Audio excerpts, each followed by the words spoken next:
जय श्री राधे कृष्णा। आप सबका हमारे चैनल पर बहुत बहुत स्वागत है। दोस्तों, कार्तिक शुक्ल पक्ष अष्टमी तिथि को गोपाष्टमी के रूप में मनाया जाता है। इस दिन भगवान कृष्ण सहित गोवर्धन, गाय और बछड़े की पूजा का विधान है। मान्यता है कि इसी दिन भगवान कृष्ण ने गौचारण लीला शुरू की थी, इसलिए ही इस दिन गौ माता की सेवा की जाती है। शास्त्रों में भी कहा गया है कि जो कोई भी व्यक्ति गोपाष्टमी के दिन गायों को भोजन कराता है, उनकी पूरी सच्चे मन और प्रेम भाव से सेवा करता है, उसकी समस्त मनोकामनाएं पूर्ण हो जाती हैं। इस बार 2024 में गोपाष्टमी तिथि 9 नवंबर शनिवार को है। इस दिन गायों सहित बछड़ों की पूजा भी की जाती है। गाय को हिंदू धर्म में गौ माता के रूप में पूजा जाता है।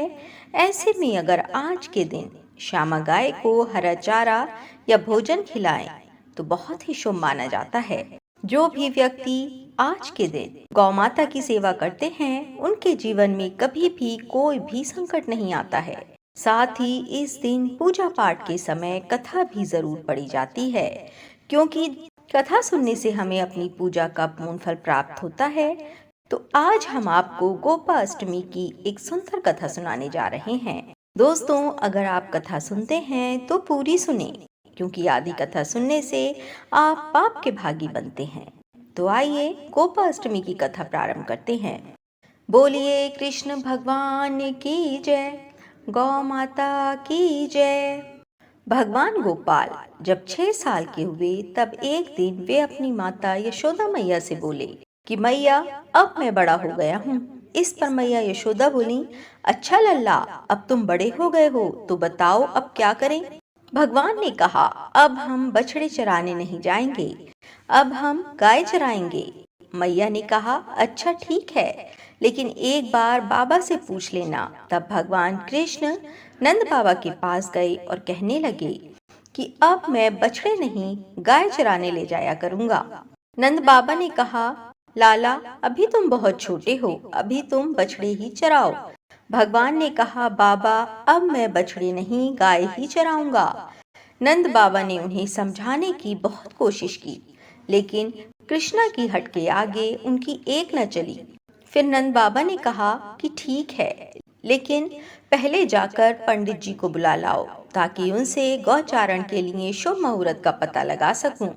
बाल गोपाल दौड़ते हुए पंडित जी के पास पहुंचे और उनसे कहा, पंडित जी, आपको बाबा ने बुलाया है, गौचारण का मुहूर्त देखना है। आप आज ही का मुहूर्त बता देना, मैं आपको बहुत सारा माखन दूंगा। पंडित जी नंद बाबा के पास पहुंचे और बार बार पंचांग देखकर गणना करने लगे। तब नंद बाबा ने पूछा, पंडित जी, क्या बात है, आप बार बार क्या गिन रहे हैं? पंडित जी बोले, क्या बताएं नंद बाबा जी, केवल आज का ही मुहूर्त निकल रहा है। यदि आज ही गौचारण नहीं किया तो इसके बाद 1 वर्ष तक कोई मुहूर्त नहीं है। पंडित जी की बात सुनकर नंद बाबा ने भगवान को गौचारण की आज्ञा दे दी।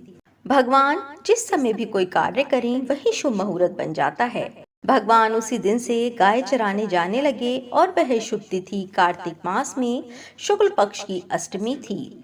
भगवान श्री कृष्ण द्वारा उस दिन गाय चराने का आरंभ करने की वजह से ही इसे गोपाष्टमी कहा गया।